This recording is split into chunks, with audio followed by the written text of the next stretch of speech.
We got the congressman with me, Republican congressman from the 9th District in Virginia, Morgan Griffith. And Congressman, good to have you with us. Good to be with you. Now, Paul Ryan yesterday sent everybody home, right? That's it. Go on vacation. It's all over. Let me just ask you this straight out. Why not just let the Democrats have their vote?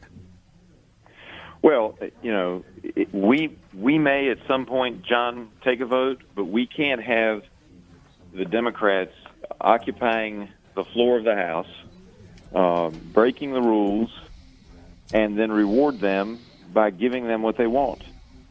And, it's one thing, like in the Senate, where they followed the rules and they went through their procedures and so forth, and the Senate decided to let them have a vote on something. Here, they decided they were going to sit down, that they weren't going to do anything. They first said they were not going to allow any votes to take place.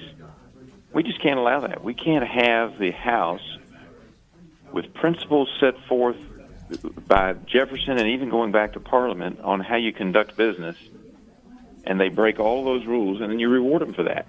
Mm-hmm. And so we did our business. We got done what we could get done this week. We did it by working long hours yesterday. And we said, okay, we're not going to have any more of these shenanigans. And you can do whatever you want, but we're not participating in a Banana Republic-style show on the floor. Why didn't Minority Leader Pelosi just go through regular order? Just say, look, we'd like a vote. We've got legislation we want to vote on, and work a deal out with your majority leader to just get a vote. I mean, it had no chance of passing. So to some of us looking at this, we're like, either this was a stunt because they didn't have anywhere near the votes in the House to pass any of the legislation that they proposed.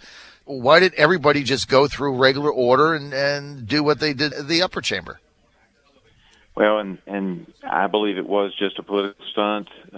They called in last night in an attempt to, get their vote to take away gun rights, and I agree they didn't have anywhere near the votes to do anything.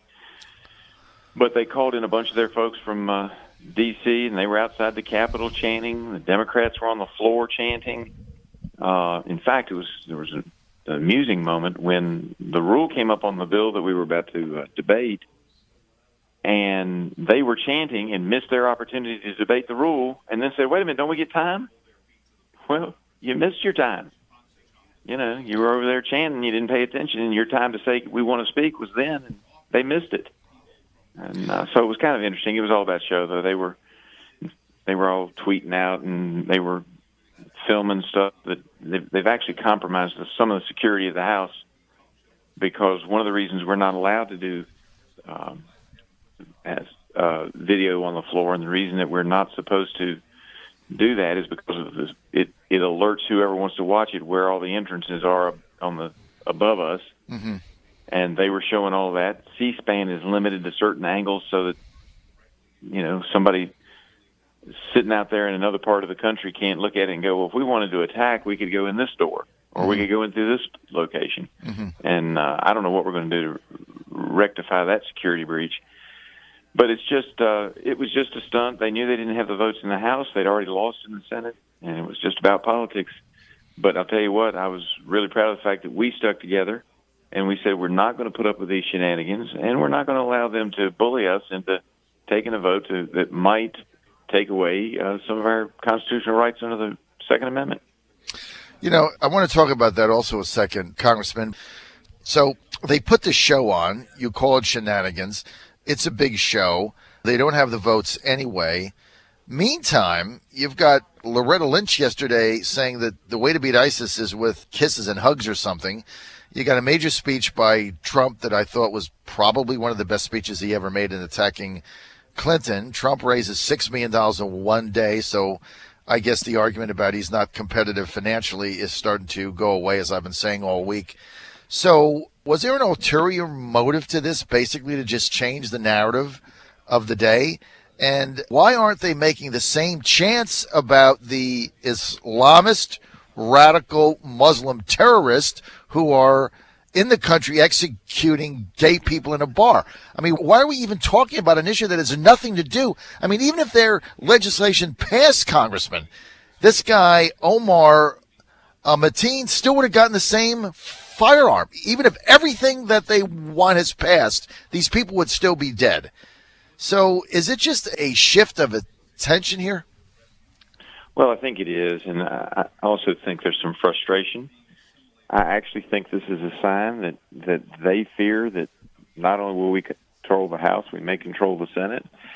And if they can't shift the focus and make us look bad or pull some of these stunts, that they may find themselves with Republicans in the White House, the Senate, and the House. And I think they're a little frustrated about that. And they were kind of acting out.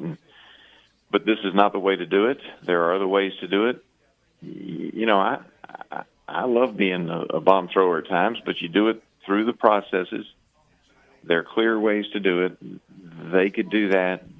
They chose instead to, frankly, disregard rules that have run the House under Democrats, under Republicans, under Whigs. You know, it's every major political party that's ever been in the House has used the rules to their advantage, and there have been some disagreements, but never any display like this where basically it was occupy the House floor as opposed to trying to do things in the American way in the order that is set forth in the House rules. Unbelievable. So, okay, you guys have your July 4th recess. When do you get back, Congressman? July 5.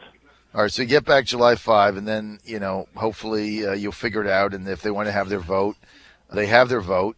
One of the things, though, you said, I think you were on our show on Monday or Tuesday, Congressman, I don't remember. Yes, but sir. one of the things that you said that I thought was very interesting, and I've been thinking about this, is, so I want you to elaborate on it. You were saying that you can't amend a constitutional right. Like, you can't just pass a law that says this amendment, this constitutional right is no longer valid. Can you elaborate on what you meant by that? Well, I think it's fairly clear. These were things that were set forth, particularly those items in the Bill of Rights, which made it clear what the government could not do, what powers it did not have.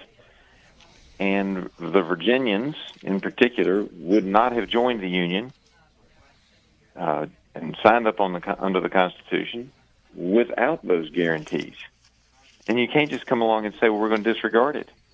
I'm going to tell you one heated moment last night. One of the Democrats was standing on the floor, and he said, let's not let due process be an excuse. And I whipped around. We weren't officially in session. I whipped around and I said, seriously, due process is part of our Constitution? Jiminy. And apparently I was told that I walked off the floor at that point, and I was told that he backpedaled on that statement a little bit. But, you know, Who was it? But you can't take due process. You can't take our rights not to be imprisoned by the federal government without our due process. You can't take our gun rights. You can't take our freedom of speech away. They're guaranteed. And unless this government falls, we have those freedoms and we have those rights. And I, for one, along with many of my colleagues, are going to fight to make sure that we preserve those freedoms, because that's what makes America America and not some banana republic. Congressman, who is it that made that statement? I think it was Crowley, but I'd have to. It was a long night, and right. He fired, I fired back, and I walked off the floor. Well, good for you. Good for you, Congressman, and keep fighting. And look, I've only got about a minute here, but good day for Republicans yesterday. As I've been telling everybody that was panicking about the Trump campaign, Congressman, everything is going to be fine. Management changes come and go. It's part of an evolving organization. I've got Corey Lewandowski, who's a good friend of mine. He's still on the team. And look, we raised $6 million in one day. Trump is going to match it. That's another $6 million. We're going to be fine. And, John, let me say this. If the Democrats thought that Donald Trump couldn't win, they would be ignoring him. They're paying attention to him because they're afraid he can win. They're afraid of Donald Trump. You know what? The succinct, salient, and very well said. We'll end on that note. He is going to win, sir, and he's going to carry Virginia. I want to thank Congressman Morgan Griffith for sharing a little inside baseball with us and enlightening us about the guaranteed freedoms that we have vested in the Constitution. Due process, not exactly a negotiable political tactic, according to the congressman.